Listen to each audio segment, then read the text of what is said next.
So I was talking with another student earlier today, and I was sharing my story about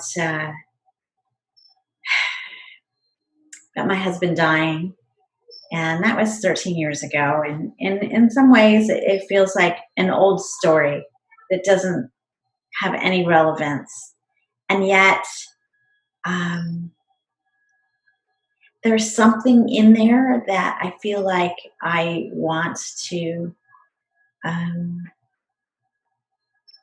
I want to make known. Like I want people to know that first started, when I first entertained the idea of teaching yoga, that one of the main reasons I wanted to do that was because I felt like even if there was one person out there who had been through something, maybe not the same, but a pain that was so deep and so painful that um, that if I could help one person by teaching, and not by anything magical that I have to say about going through grieving, about getting over um, your life being destroyed and having to kind of start over, um, because I don't have any magical thing for that. I don't have some secret recipe or anything. Um, but when I was first widowed, I remember searching on YouTube and searching for books and searching why, like all over, looking in bookstores, looking for something to help me um, find a way to kind of move on. And I don't mean move on like forget my husband, but move on to like have maybe a sense of who I was, because so much of who I was wrapped up, who I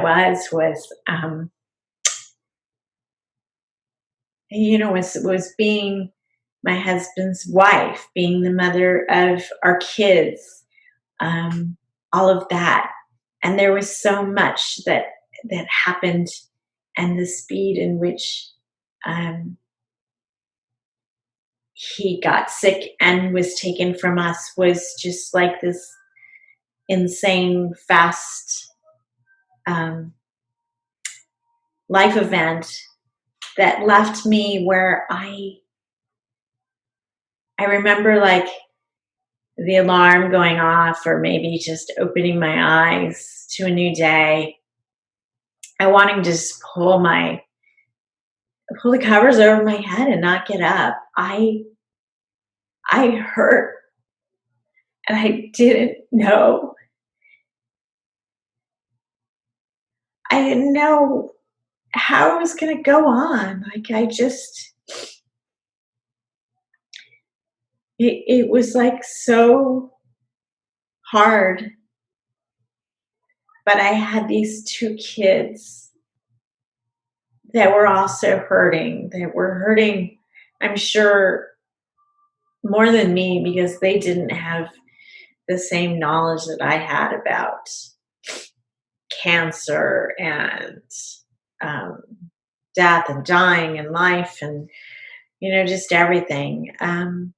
And they were innocent, and they needed someone to hold them up, someone to hold space, someone to try and show them the way that to continue with life, to find a way to move on, just to live on, not to move on and forget, but to live on, right? And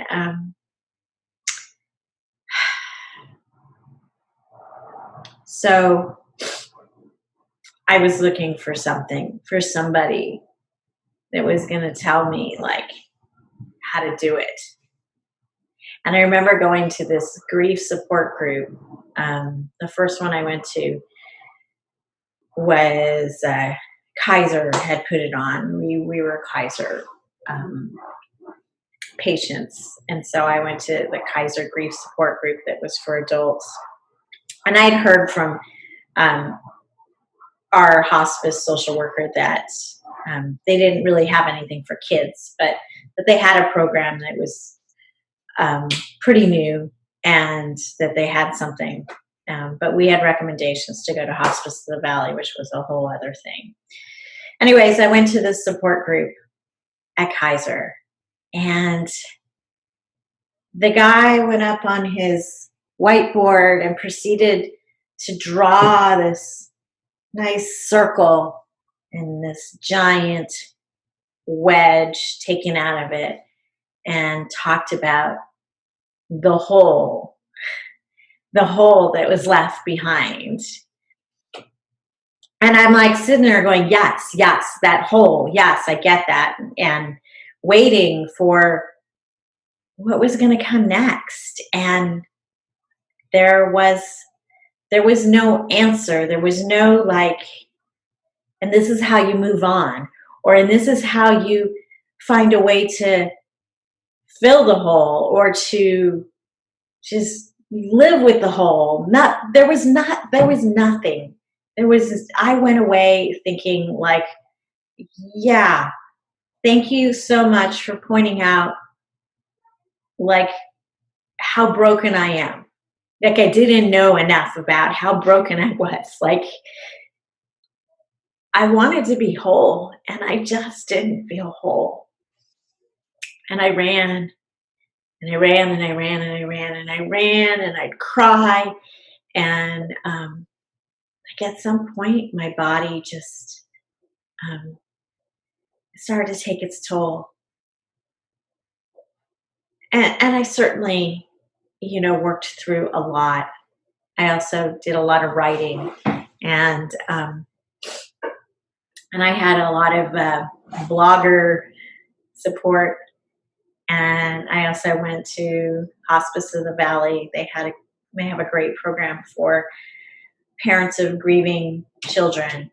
And so at the same time that my kids were going to support group, I was also getting tools, getting educated on what they were going through, and also getting tools to help them.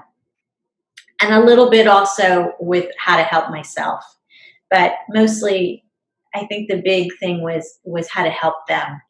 And interestingly enough, in helping them, that whole purpose of helping your children move on was enough. That was kind of what I needed. I'm rambling, but at some point I found yoga and I was tired and my body was in pain. I had a lot of back pain and running, and my body couldn't run as much. I was certainly running. I was marathon training still. But my body wasn't able to take the running to the level that I was used to in order to be able to work through the pain, in order to maybe somewhat bury it, but it wasn't all burying. Like there certainly was a lot of therapeutic stuff that came from my running and from my writing. Anyways, by the time I found yoga, I was pretty broken in a different way. And I had gone through a good part of my grieving. I thought it was through with it all. And then I started practicing. And I started feeling a different sort of feeling. There was this awareness of not only the physical pain that my body had, the beating up that my body had gone through as I was trying to work through some of that grieving. It was like this reminder of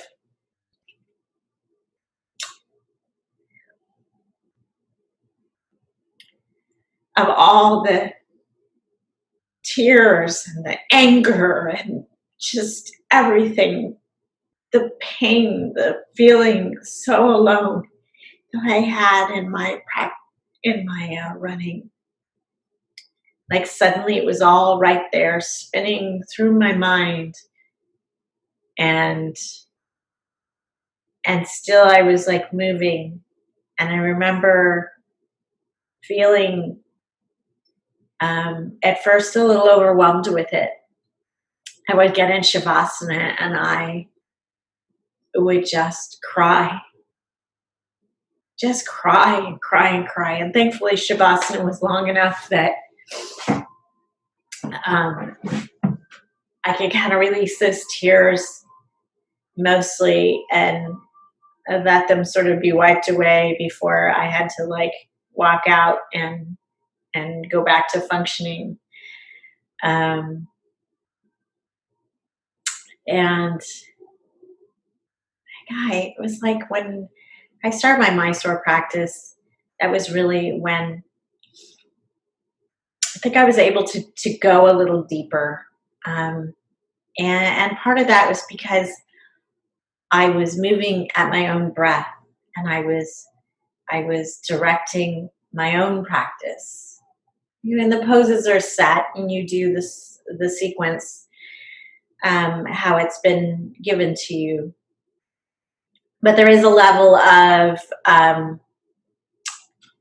where you're not being told, inhale, sweep your arms up, rotate this, do whatever, and it was also, there was no surprises in it in terms of the practice was the practice. It was the same. I got on my mat and I knew what I was going to do. And so it became very meditative. And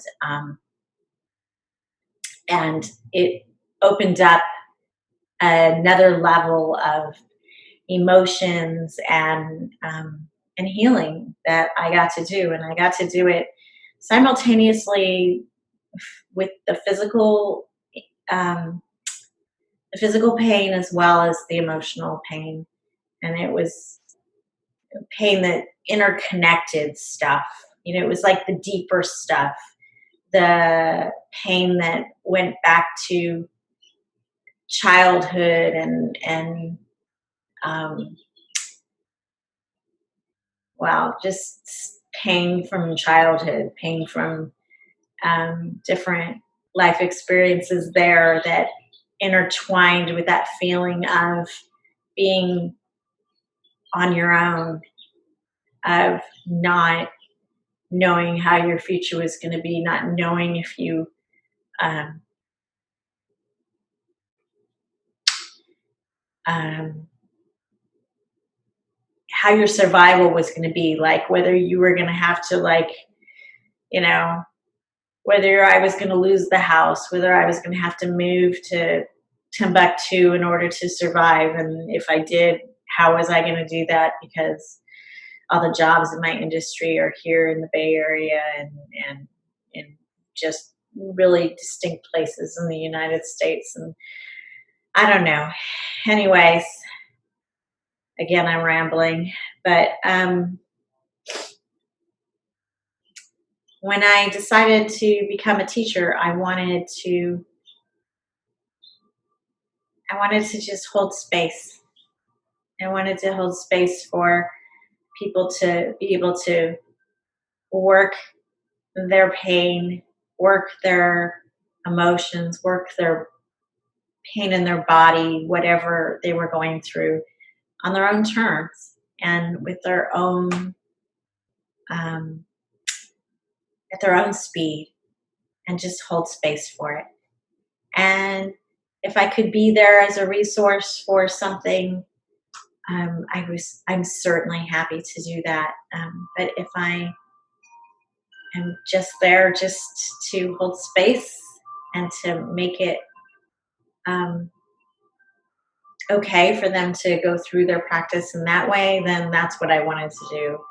I think at one point I actually thought there was like some way that I was going to connect up with, um, either the hospice and somehow do something there. But really, when I started looking at like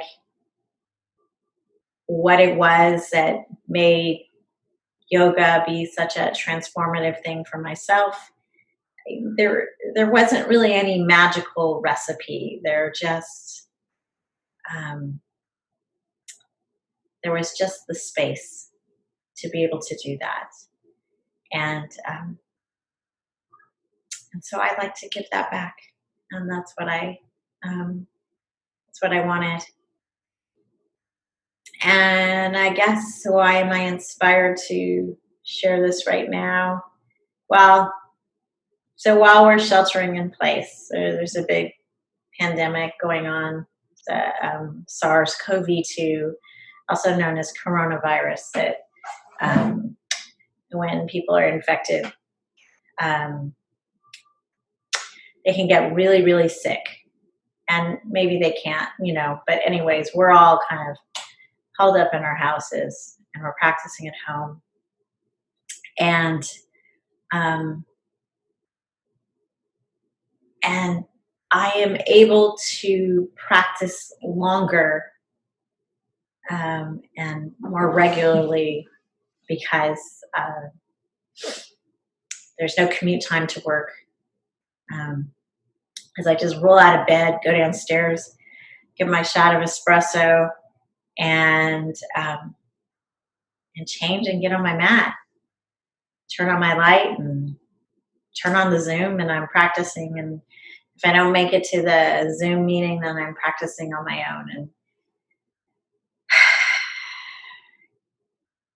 And there's this similarity in the energy right now, this being isolated, being at home with my kids who are all now grown.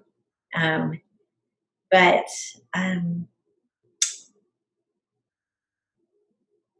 it's a similar energy, similar enough to those first months when my husband died.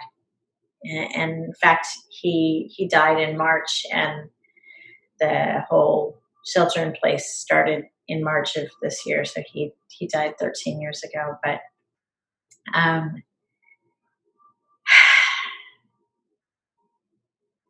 I remember like practicing, and I think I actually was in like this, Paschimottanasana or something, which is just, it's a forward fold, right? Legs straight out, reaching forward, head down, staring at my toes, like I always do, right? Seems like such a benign pose. But there was this whole like feeling of being alone, being alone and being uncertain and feeling vulnerable um, and scared and not quite knowing whether or not at the time whether or not I was going to continue to be able to work and and pay for the house and all of that stuff. There was so much stuff that 13 years later all is like bubbling up again, right? And now all of a sudden, like I'm in front of a camera creating a YouTube channel and trying to figure out how to teach, remotely. And anyways, yeah, so I just thought I'd share. I'm recording this. I don't know what's going to come of it, whether there'll be anything here to share. I've tried to share this story, and I've shared it a little bit more a little more clearly before, I feel like, but the last time I did it, I was trying to go live on YouTube, which is a whole other like thing, and I had the camera facing me, and I thought I was connected. I looked like I was connected. And, you've heard me say this so many times, but I um, I just spilled my heart out. It was the anniversary of Tom's death, and I felt like, okay, I can share this, and so I did, and I was very emotional because it was the anniversary of his death. Then I got on my mat and I did this practice to these students that I thought maybe were watching, maybe they weren't. I mean, there's no way of knowing, right? And anyways, in the end, none of it got recorded because I never actually connected. It never, I don't know if it was because I was out hiking where I hiked out to this place and I wanted to do it at, um, but it never got shared. And then there was another time where I actually went live and had this idea of what I was going to share, and it was similar. I actually had connected, like I'd gotten confirmation that I was streaming, and there was this whole delay in my laptop that was distracting me. So, because here I am like doing one thing, and on the laptop, it was like behind. So it was getting too distracting to try and see whether I was on. So I closed the laptop. Anyways, I got disconnected. I think I might have gotten about 20 to 30 minutes of people connected, watching, practicing along with me. And at some point, it disconnected, and I had no idea. And I kept going. And in the very end, when everybody was going into Shavasana, I shared this story of something that my husband used to do with the kids when they were going to bed at night, and they were feeling like like they were missing out. They were feeling very disconnected by going to sleep, having to go to sleep before everyone in the house.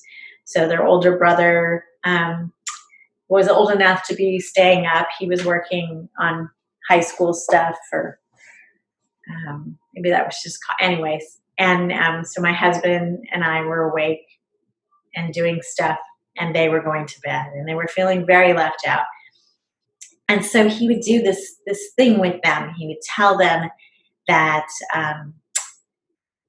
that they should go to sleep, and when they got to their astral dream space, that they should go to the 100-Acre Wood, which is this place where Winnie the Pooh, all the stories take place in the 100-Acre Wood in Winnie the Pooh stories. And there's this beautiful willow tree. I think actually Al's house is in the willow tree, or maybe it's Winnie the Pooh. It's been a while. Anyways, so Tom used to tell the kids, like, go to the willow tree and wait there for me, and we'll all have this great adventure, this grand adventure, like in all the Winnie the Pooh stories, right? And so they would like be all excited about meeting up on the astral and going to sleep, and he was like, and in the morning we'll talk about it, and see if we have the same story, or see if, like it was this fun little experiment. Anyways, the boys always went right to sleep in knowing that there was this opportunity to have this adventure somewhere else in the 100-Acre Wood, this magical place. And so anyways, I shared this story, and I tied it in with the whole Shavasana and the yoga practice, and being sheltering in place and feeling disconnected and all of that. And I tied it all together, and nobody ever heard it. And maybe this is one of those things also that nobody will ever hear because maybe it's not something that anyone's ever meant to hear. I don't know. But I'm recording it right now, and we'll just see. We'll see if it ever goes anywhere. Um, anyways, that's my story. Sticking through it. And if I do end up sharing it and you're listening and you've gotten all the way to this point, thank you. Namaste.